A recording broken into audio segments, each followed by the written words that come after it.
All right. Well, I'll go ahead and just kick this off. That way Alex can have plenty of time to present and time for questions at the end as well. Thanks everyone for joining us. Welcome to the last day of Sustainable Building Week. My name is Bridget Rickman from the San Diego Green Building Council. We're really happy to be hosting this week-long event of tons of sessions and presentations going on across San Diego from different organizations. We're really happy to have Miller Hull today hosting the presentation Designing for Climate Action with our speaker, Alex Yanchenko. If you have any questions throughout the presentation, feel free to drop them into the chat. We'll have time to answer those towards the end and hopefully have a little bit of discussion. I know Alex mentioned she's excited to talk about this subject with all of you, so I'm sure the questions are more than welcome. Again, I'm recording this presentation, so if you miss part of it or if you want to share it with a friend later on, we're going to be able to have that hosted on our website for all of you. Thanks again for joining us. I am going to launch a quick poll real quick so that we can get an idea of who's in the audience. That's going to help our presenters. So let's see. All right, so you should see a poll come across your screen right now. So feel free to just quickly answer what profession or industry that you're in. And if you don't see something that best represents you, feel free to drop that into the chat as well.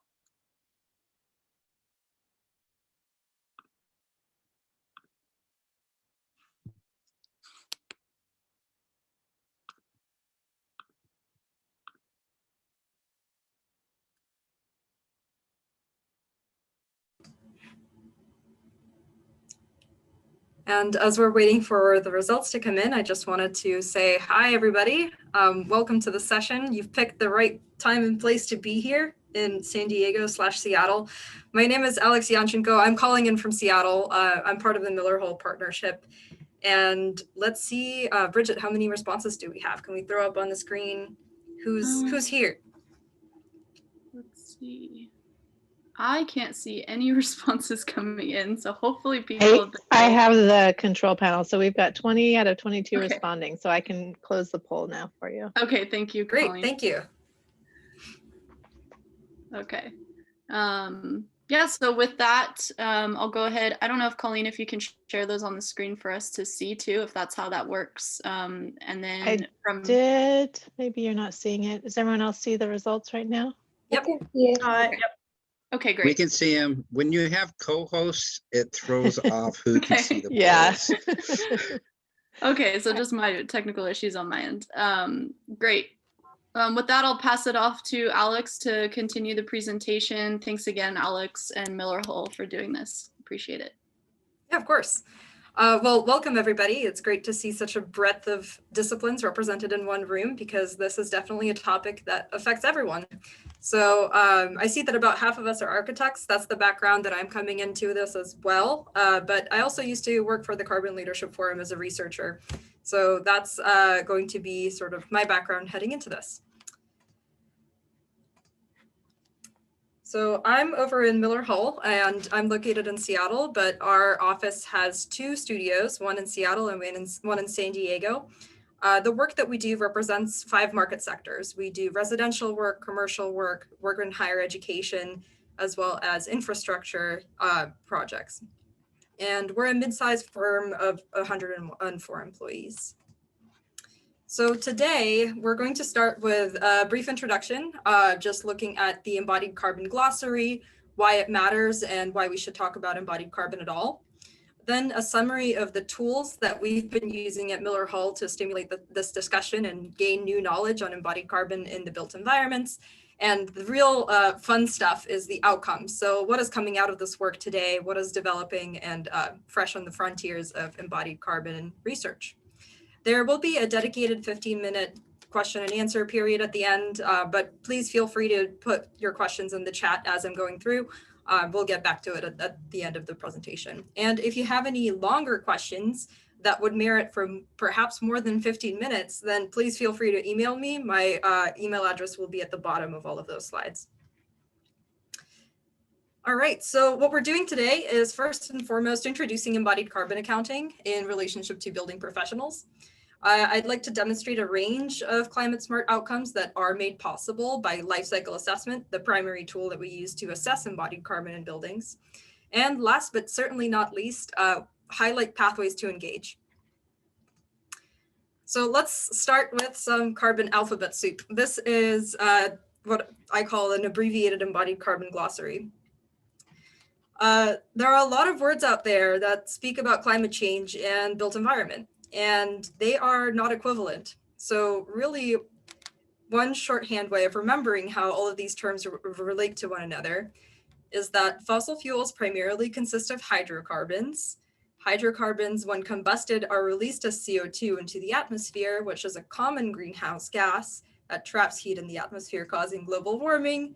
The process is quantified using an index that's called the global warming potential, and sometimes is also referred to as a carbon footprint.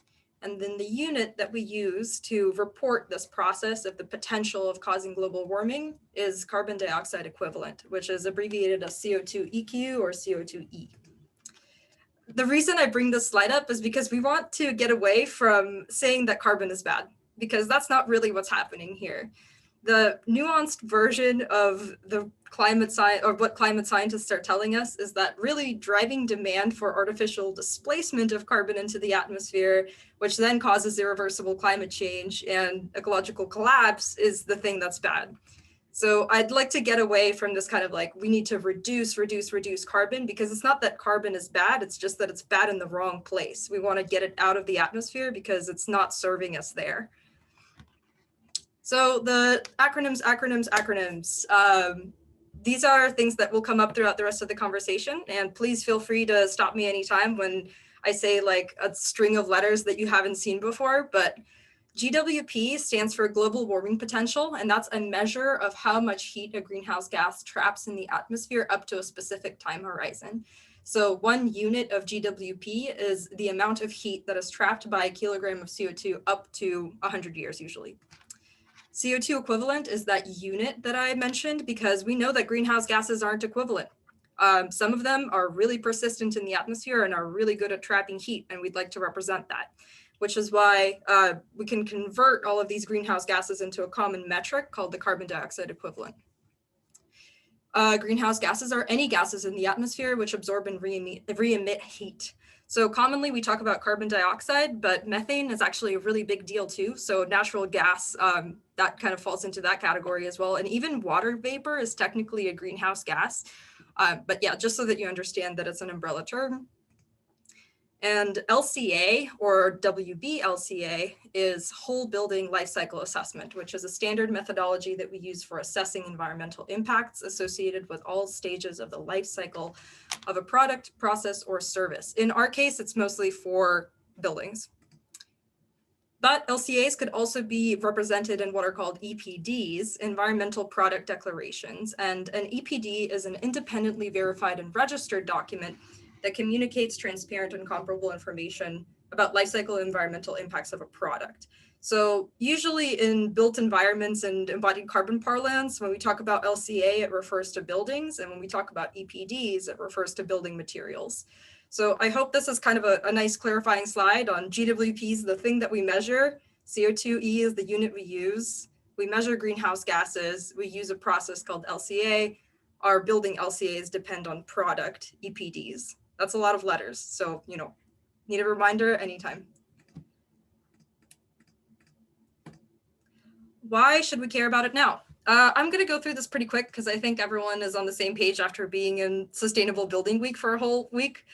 But yeah, basically temperatures are rising. It's not good. It's not looking good. And if we chart our course, essentially the IPCC tells us, the International Panel on Climate Change tells us that if we want to have a 2 in 3 chance of staving off the worst climate change effects that happen when we go above 1.5 degrees Celsius over pre-industrial global temperature levels, then we need to peak CO2 emissions now, reduce them by 65% in the next decade, globally, every sector, every country, and then hit zero emissions by 2040, sorry.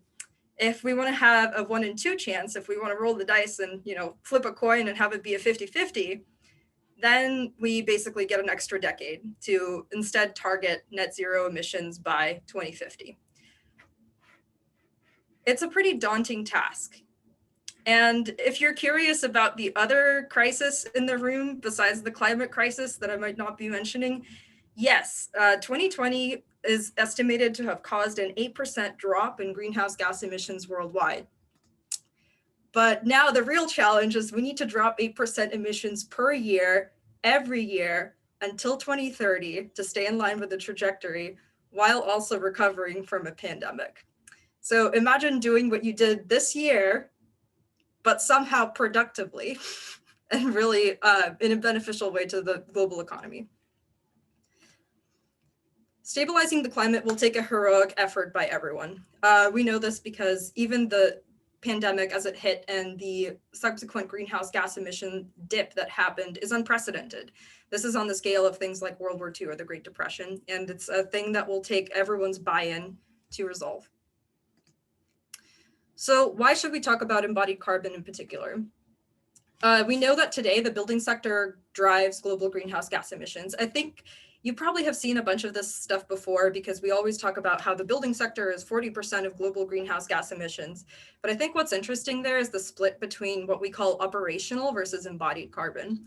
So operational carbon, which is represented by the big slice on the left pie chart, represents 28% of worldwide emissions. So what this means is essentially energy purchases for buildings, right? That primarily rely on fossil fuels in many parts of the world right now.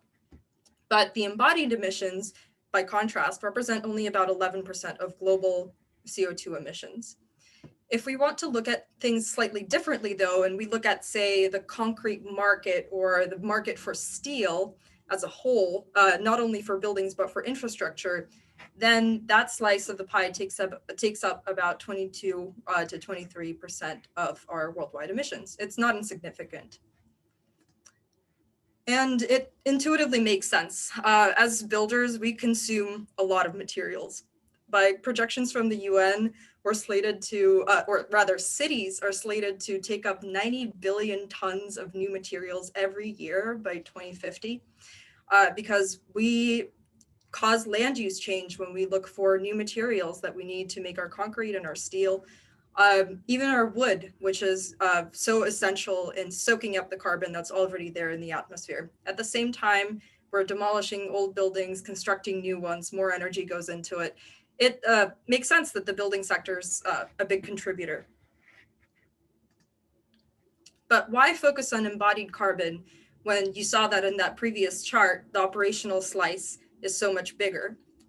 Well, as designers, and I know that at least half of us in the room are architects, we often think about new construction. And while operational emissions accumulate over time every year, embodied carbon represents a one-time upfront investment that happens right at the beginning of your building's lifetime.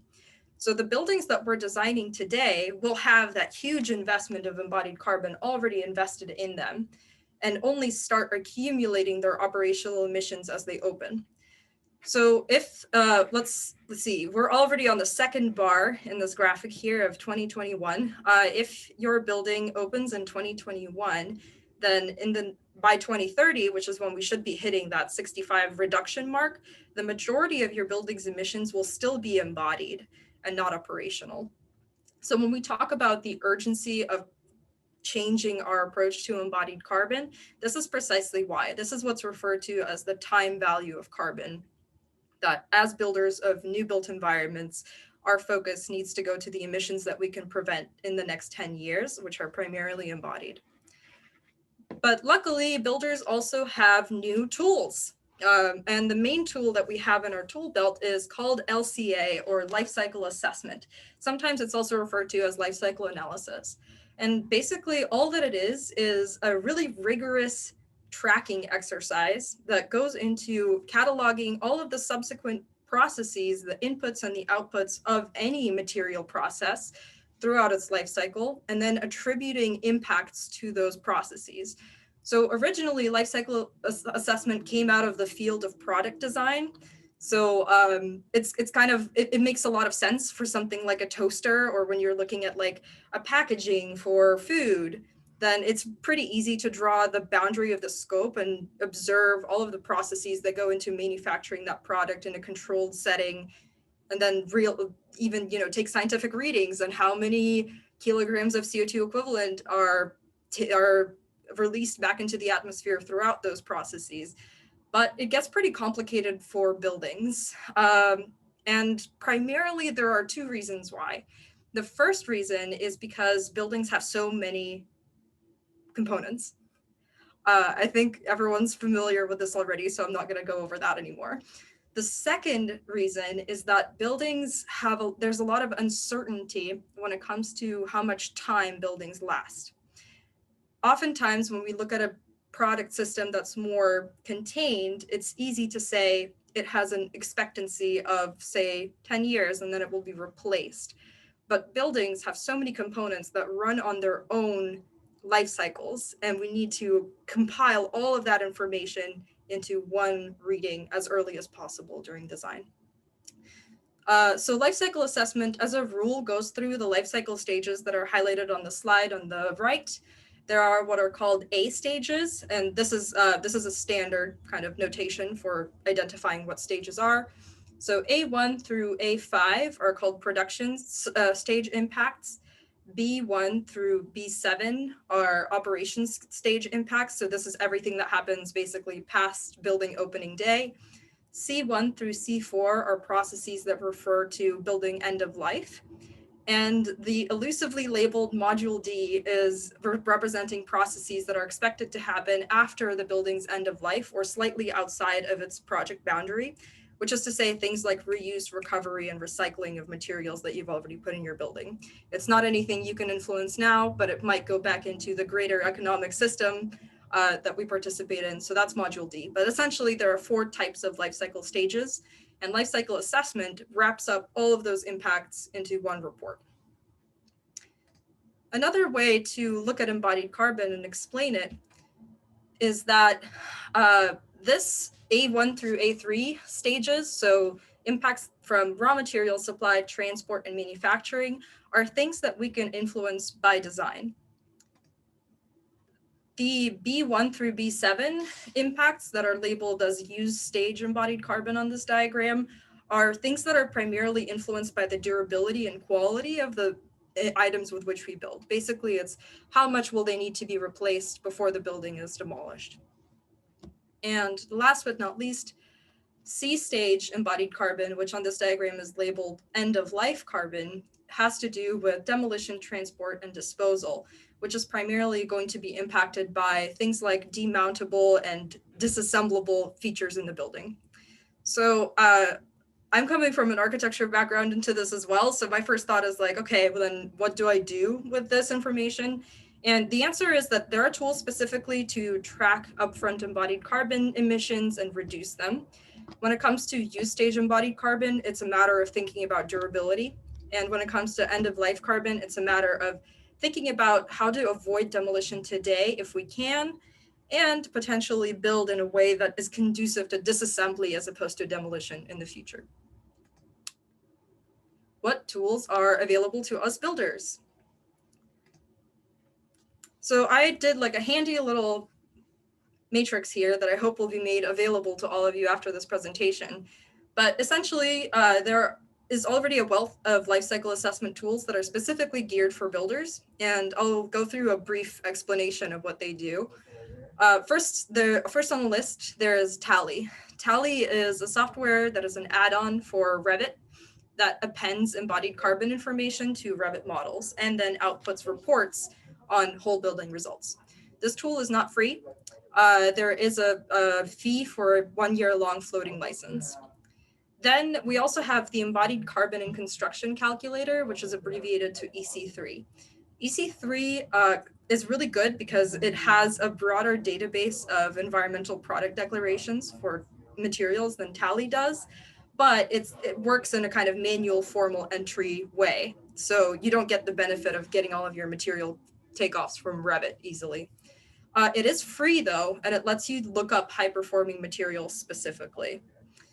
Then there's SpotUL, which is a database, and it allows anyone to research a particular product's impact. This is absolutely free, and it's a place to go if you're looking for environmental product declarations for very specific things. So for example, we're in a stage where we're picking carpet, and we'd like to find the best carpet out there. Let's see what this database has to say and pull that documentation.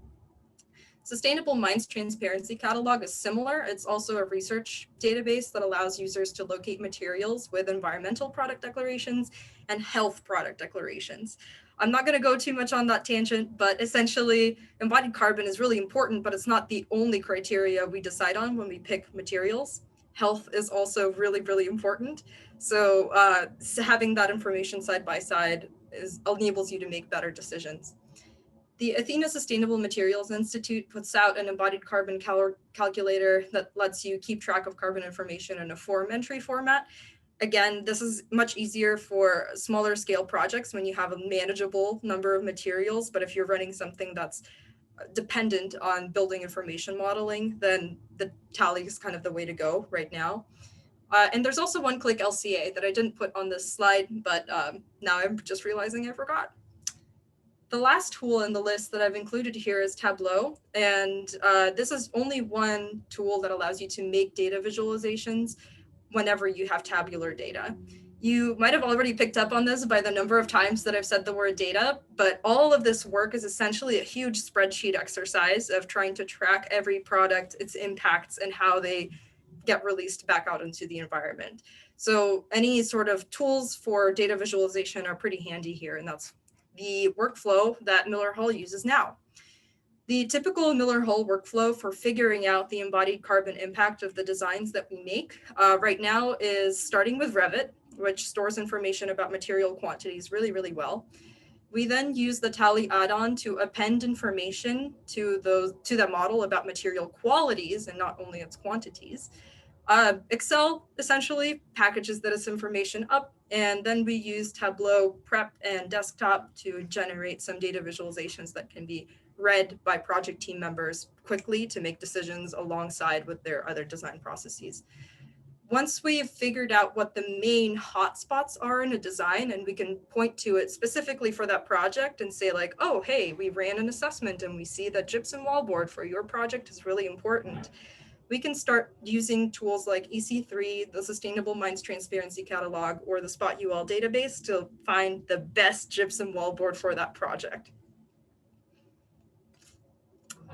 Now this is the really exciting part, because I've just given you a bunch of stuff on like why to care and the tools, but what are the outcomes that get out of this work? And the answer is it's developing, which is why I'm excited to share this with you today. It's an unfinished work in progress, and I hope that all of you come away feeling empowered that you can join. So how can we apply the results that these tools give us? The primary things that I'm going to focus on with here, just a couple of case studies, are design decisions. We want to make better design decisions as designers using these tools that we can back up with quantitative data. Secondly, collaboration with manufacturers. Manufacturers are often the stewards of this data. And when we're talking about anything that has to do with material specific impacts, the wealth of information there is so immense. This is something that architects aren't trained to do. And now that we have this common urgency of climate action and a common language, thanks to life cycle assessment, it enables a deeper collaboration that we've had before. And the third outcome that I want to focus on is building coalitions across the supply chain. I've touched on this with manufacturers, but it's not only manufacturers, it's also about client education, it's also about your consultants and the greater network of the building community coming to reduce embodied carbon impacts together. But this is really just scratching the surface. There's a whole ton of stuff that we can do with this and that we should do with this. We could reform our procurement practices. We can advocate for transparent supply chains. We can create policies that raise the floor for the entire industry based on their carbon performance. We can dovetail with other carbon legislature that has to do with cap and trade. We can change our standard specs or our client's standard specs that might be not attuned to this issue yet. Support the decision to reuse or salvage the materials that we already have, as opposed to mine new ones. and of course, fund more research where it's needed. This allows us to see, the process of life cycle assessment allows us to see which issues are still unresolved. So for example, one such really active area of research right now is biogenic carbon, or carbon that has to do with wood. That's a whole other presentation, but hopefully that's something that was made apparent only after we ran enough life cycle assessment studies to be like, oh yeah, that keeps showing up. We should figure out how wood works in terms of carbon flux. So let's get into the first one, design decisions. And I'm just going to frame these as stories because these are just things that have happened in the past couple of months, to be honest. So they're new. This is a sketch of the Health Sciences Building, which is located in the University of Washington in Seattle, where I work. And a team at Miller Hull is currently working on this project. I want to give credit where it's due. I am not part of the team. I'm just there to talk about carbon. So this drawing was produced by design team members, and you can find out more about this project on the University of Washington's website. So this is about 100,000 square feet. It's located right next to a major waterway. I believe it's 4 stories tall, and it's a hybrid steel and CLT structure, but we'll get into that a little bit more. So a couple of months ago, we were already in design development when we needed to settle on an exterior cladding assembly for walls. And the feasible assemblies that we came up with are highlighted here. There was wall 1, which is primarily concrete and has a geotextile waterproofing drainage mat. There's wall 6, which is a fiber cement panel. Wall 7, which relies on precast concrete. And wall 8, which relies on metal siding. So at this point, I want to back off and say that, all of this work is not work that can be done in isolation from design. We need designers to tell us what's feasible in order to analyze it and make some decisions. So the software will never replace the embedded knowledge in the design team to be able to formulate what is the decision we're trying to make using this data about embodied carbon. So after the design team sat down and outlined that we could be looking at these 4 assemblies in pretty large quantities, we essentially ran the model. And credit goes to my coworker, Bree McCarthy here, who had translated those assemblies into the Revit model with some assumptions about what goes into each assembly, and then ran it to get the number at the bottom of the screen, total GWP, or total global warming potential. So as you can tell from the slide, if the design team chose to go with wall 1, they would be looking at about 10,000 kilograms of CO2 equivalent released into the atmosphere, compared to about 3-ish for wall 6 and wall 7, and 2-ish for wall 8. So keeping in mind that embodied carbon is not the only design decision criteria that we use, cost was definitely part of the equation. And the team actually ended up going with wall 8 because it was both best for climate outcomes and costing.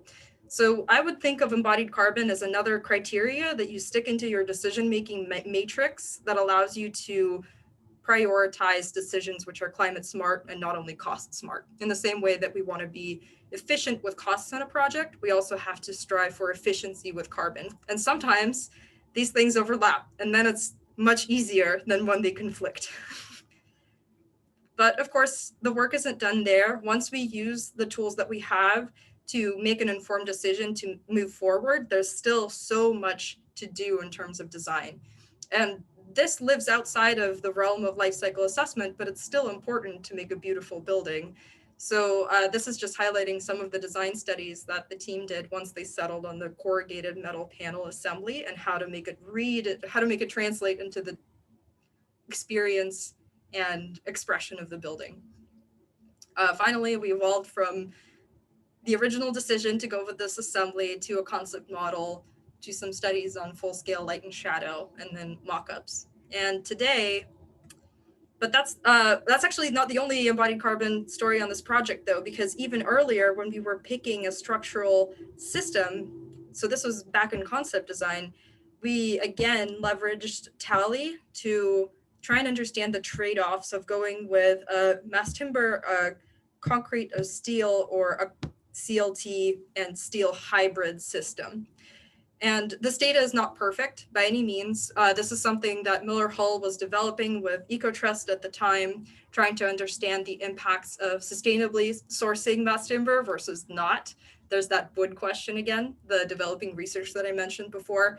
But essentially, at this point, it was enough to make a decision to go with the hybrid system that incorporates both CLT and steel to save carbon in the long run, which supports the client's goals in the future.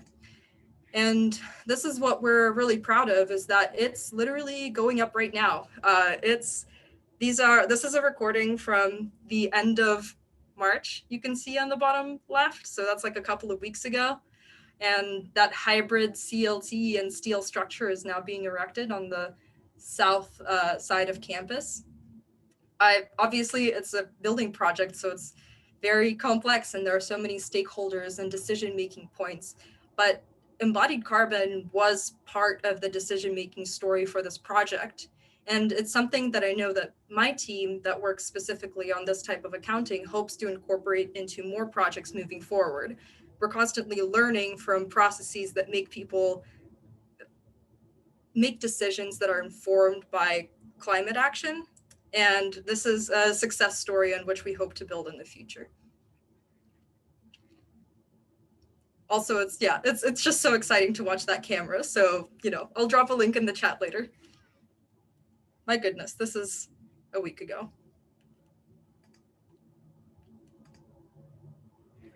But design decisions is not the end all be all. In the perfect world, all the projects that I touch would do this, but that's not the reality. And part of that is access.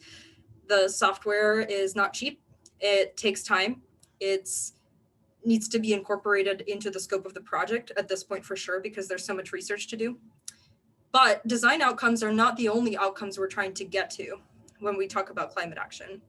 I think collaboration with manufacturers is another very valid outcome of doing life cycle assessment work, which also pushes us forward as an industry.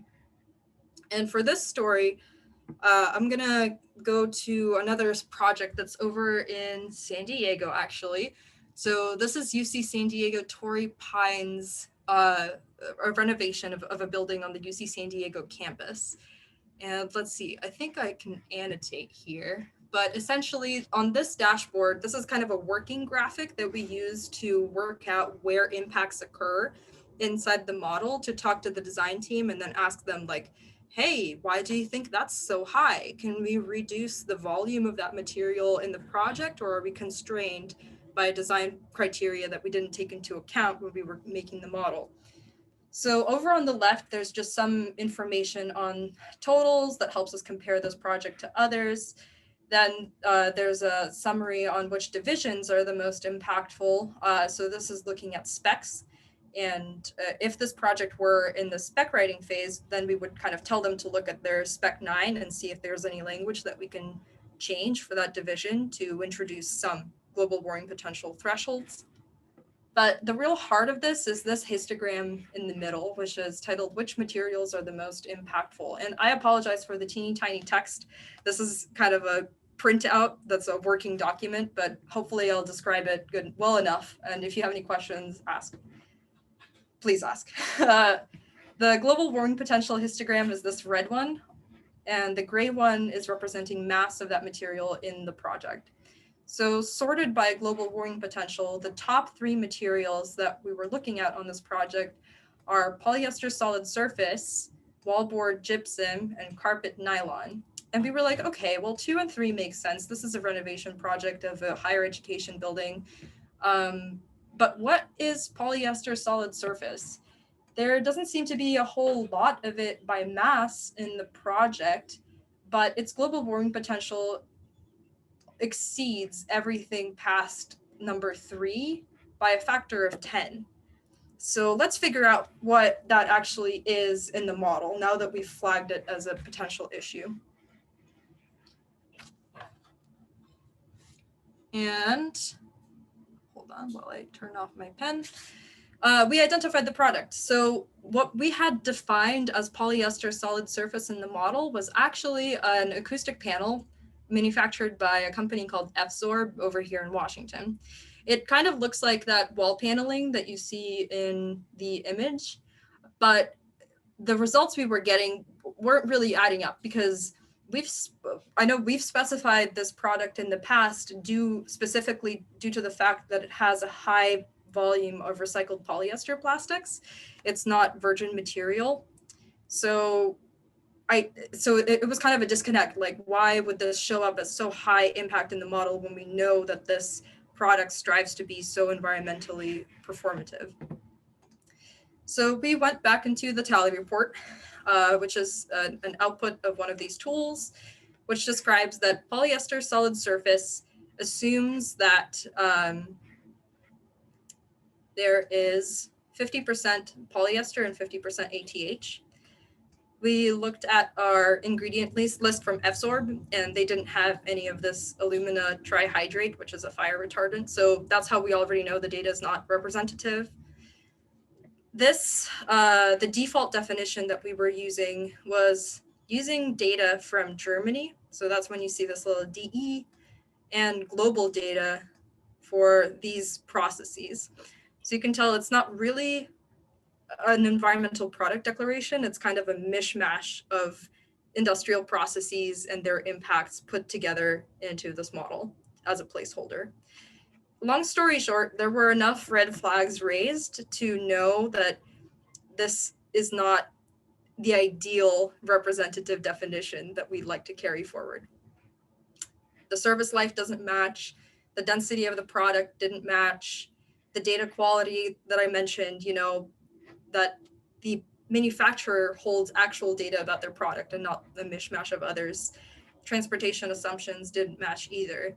And at this point, we had enough to reach out to the manufacturer and say, we flagged your product in our studies, but we don't understand why it's so impactful. Can you tell us why? And they got back to us in 3 months. It was absolute magic. And it happened just this past January.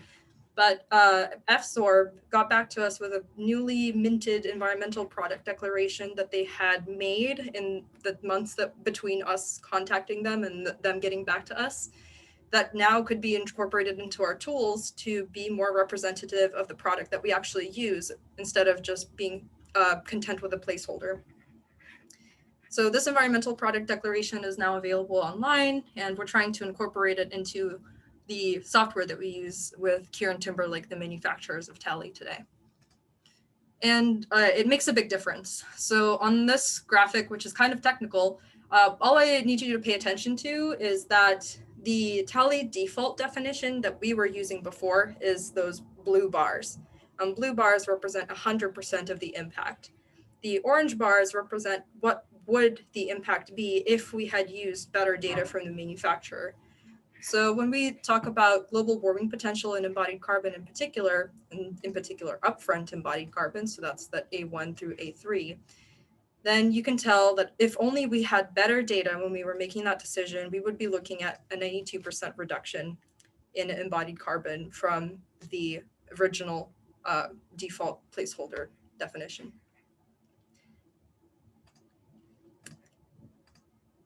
Last and not least, building coalitions. This is not tangible, and it's so important because there are so many avenues to engage, not only with our manufacturers and not only with our clients as built environment professionals, but also the communities where we work and the regulatory bodies that inform our work. So I'm more familiar in the Washington context, but in 2021 and in the legislative session in 2021, and at the end of 2020, as we were ramping up for the legislative session, there were all of these acts that were up for input from AEC professionals. We had the Clean Buildings for Washington Act, which specifically talks about electrifying buildings, where our policymakers and decision makers are asking for our input to understand why this is something we should investigate. There's Pollution Prevention for Our Future Act, the Greenhouse Gas Emissions Reduction Act, which has to do with cap and trade and also affects our industry. The Hydrofluorocarbon Reduction Act, specifically relating to those super high global warming potential impact greenhouse gases that reside in rigid insulation that we use. Buy Clean, Buy Fair, I have to give credit where it's due. Buy Clean, Buy Fair is already in law in California, and this is the third time that we tried to pass it in Washington, and we just can't seem to do it.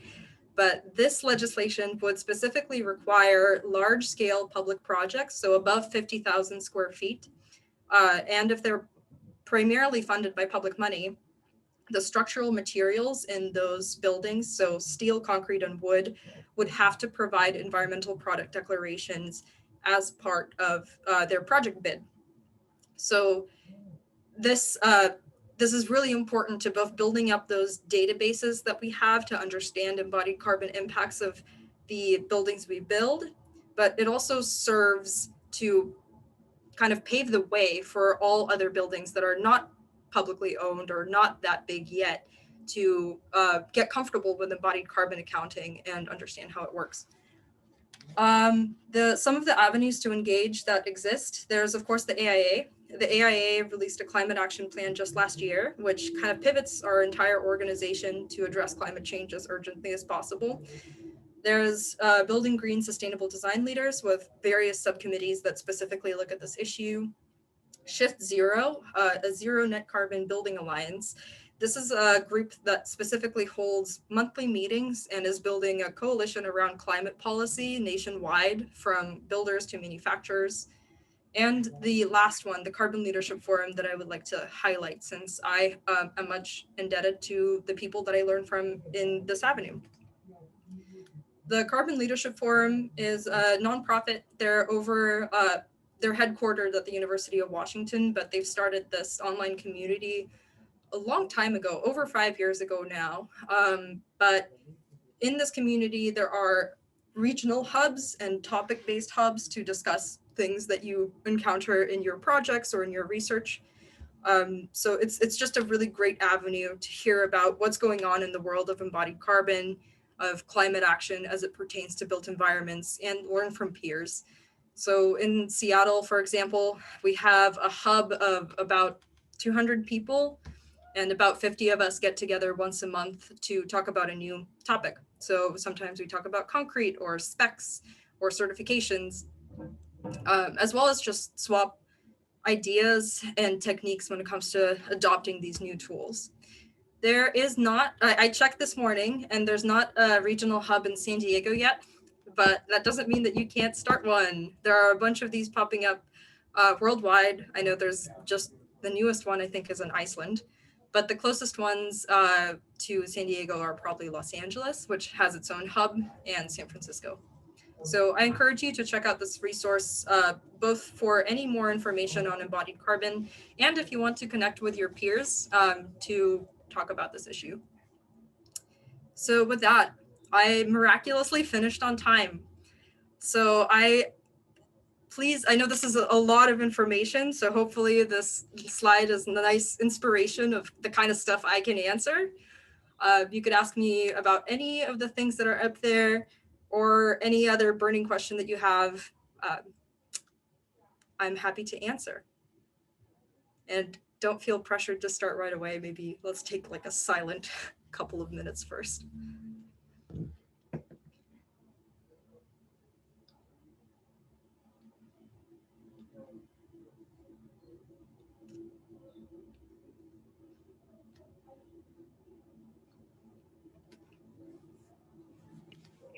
Hello. Hi. I'm gonna break the silence.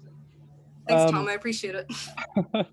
So if I'm a building developer, when I look at operational emissions and try and do something to address those, there is going to be economic benefits, right? From a cost savings perspective, if you are able to reduce energy consumption. And so I know that's a big driver for a lot of developers. You did show an example where there is some cost savings as well from looking at the embodied, but are you seeing from a drive perspective, people, I mean, is it just the design community that's pushing on the embodied carbon? Are you seeing developers and owners interested as well? Yeah, that's a really good question. I think the answer is a bit complicated. first and foremost, coming from like my research brain, I'm just going to say that we don't have enough case studies yet. We've had so much more time to look at energy efficiency to be able to confidently say it results in cost savings and a benefit to the owner. But with this embodied carbon work, we haven't had the benefit of this much information yet. That's my kind of like, it depends answer. But relating to the second part of your question on the interest from owners and developers, and I would answer yes. And this is related to many of the carbon neutrality commitments that really large scale developers have made over the last year or two, especially for big tech. Like if you've heard anything about Google going carbon neutral or Microsoft's carbon neutrality pledge, or any company really that has a climate goal will often go through a process that requires them to quantify what are called scope 1, 2, and 3 emissions. And scope 1 emissions are emissions that come from sources that the company directly controls. So whenever they develop a new building, technically embodied carbon is part of scope 1. So that's why oftentimes it's kind of like you can't afford not to do it, because if you have a goal that relates to assets that the owner manages and owns, then they have to address embodied carbon as part of this effort. There's also a conversation to be had about monetary value in the sense of carbon taxes and carbon credits. Because if, say, you're in California and cap and trade already exists, which is something we're still working on up here in Washington, then there's a real monetary benefit in not having to pay for that extra carbon that you've emitted as well. But that's just, it's not federal by any means. It's not even adopted in the majority of states yet. I think that monetary incentive will hopefully grow stronger in the future. I hope that answers your question. It did, thank you. Thanks. I see a question in the chat. I'll answer Katie, yours first. Do we have a Revit template set up with Tally definitions, or do the definitions project by project? Yeah, quick answer is yes, we now have a Revit template that comes with Tally definitions preloaded. So this is just because, we have many assemblies that we reuse when we start models. So the template functionality that Tally provides saves some time to the modeler. They don't have to go back and reassign whatever to wall type 1 if wall type 1 is the same everywhere.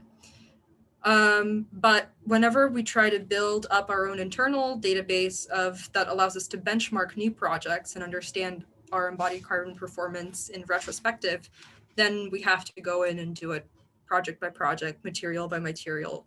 It's definitely a time investment, but it's not as bad as you think. I think we thought it was going to be a lot worse, but it depends on how clean the BIM model is as well. But in general, the interface that Tally operates in is relatively easy to understand and easy for people to pick up when they're familiar with BIM. Great, thanks. Yeah, thank you. Payan, I hope I'm saying your name right, but do you mind if I read your question, or would you like to read it out loud?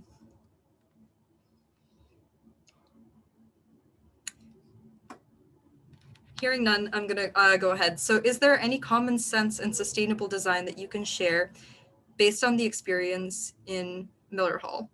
While we can use at the beginning of design, something is hard to set up.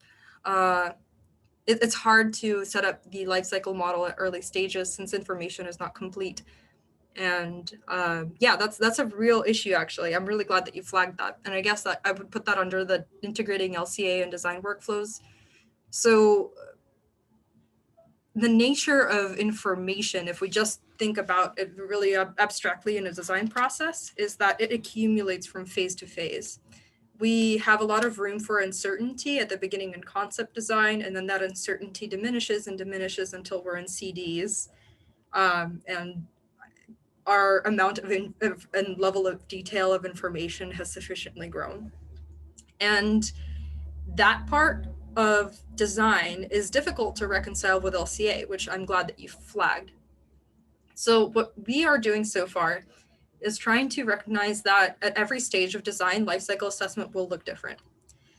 So if we are looking at a really early model, then we're content with having just a mock-up of quantities of material, the heavy hitters, the ones that we know are heavy hitters from previous projects, like concrete and gypsum wallboard, so that we can get some really early quantity takeoffs and some benchmark kind of impacts that we can compare to other projects. As the project develops and grows in its level of detail, the life cycle assessment model grows with it as well. And we kind of get to refine our understanding of its impact over time. So I guess to sum that up, it's an iterative process. That's okay. It's never going to be perfect. If it's useful to you to make decisions, it's doing its job. Rodrigo, how large is the carbon research team at Miller Hall and how many projects are you working with? Do you provide input and research for every project? So the way that carbon research works at Miller Hall is we've actually evolved into a couple of stages. We used to have just 2 people at the office who were versed in life cycle assessment, and they were basically trying to run a project whenever it made sense, like for certification. But with COVID came a silver lining of some downtime. So what we harnessed that for is we trained up about 18 people to go in and assign model materials to our previous projects to kind of backlog and help us understand our projects today. But all of that data from these like 18 people who are embedded across project teams and are familiar with the project, ultimately it usually takes them from half a day to a week with other commitments to complete one of these models and send out the result to me for analysis. So they don't have to take time figuring out like what it all means. That part is on just me, but we do have a large team that's supporting us in collecting the data and making sure that these material definitions are assigned appropriately. And what we're finding is that it makes a lot of sense to embed your modeler in the design team. It takes me so much longer to go into a project I wasn't a part of and try and figure out what's layer 5 in assembly 6. Did we ever spec that to an actual product or what? It's just like intuitive and embedded knowledge in the design project team. So what we're trying to do now for future projects moving forward is essentially as early as possible, if we know we're going to be, or we know we are going to be doing this analysis. So we just need to identify that person in the project team, allocate some time for them. It's part of our work plan now. It's like 4 hours in concept phase or something like that. And then they can report back to our kind of core group of 3 people that review the results. Tina, yeah? Oh, I was just going to say that it looks like Andres has his hand raised to ask a question.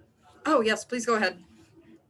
Hi, Alex. Following up on your kind of the previous question regarding Revit templates, I also struggle with the fact of like the level of detail will vary from project to project. And maybe in your case, because you're doing the architectural work internally, but maybe when you're receiving the models from either the contractors or the structural team, do you set, like with the design team you're collaborating with, do you set any type of BIM guidelines, you know, for like a minimum level of detail? Or because oh my God, I wish. Data, like, you know, the quality of the data that you input is whatever we're going to be able to output. And that I find that's something I struggle with, and I'm trying to like set some sort of guidelines or template to like, please at least provide like this much. So I'm not like making a bunch of assumptions. I don't know what your experience is with that. Yeah, that'll happen.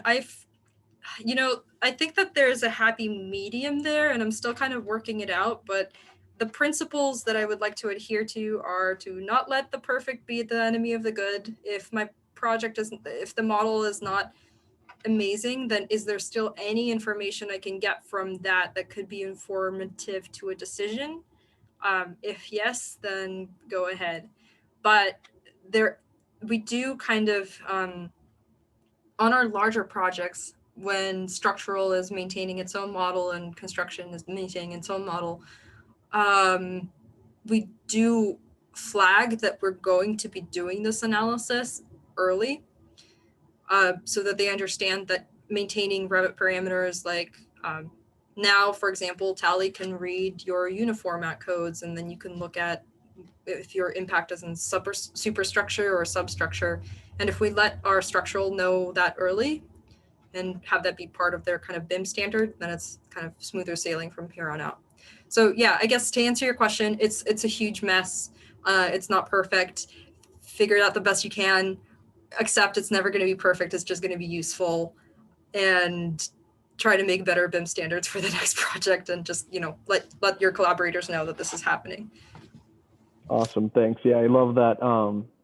Don't let the perfect deviate you from the final goal. And I think that's something I tend to struggle with, is like digging way too deep to find something that won't be there in the model. So awesome. Yeah, thanks. if the hinges aren't there, like I've run like 30 models by now, and the hinges are never a problem, so it's okay.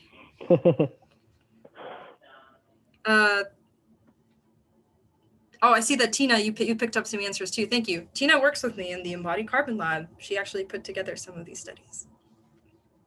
Thanks, Tina. Let's see, we only have about 2 minutes left, so if there are any questions, then I'm happy to take them.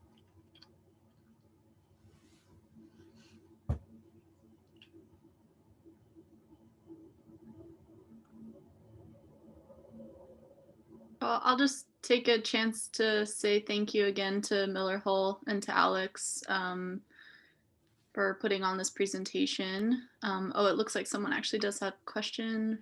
Rhonda, if you want to unmute yourself, feel free. Yes, good afternoon. I wanted to know if there's any studies done on the impact of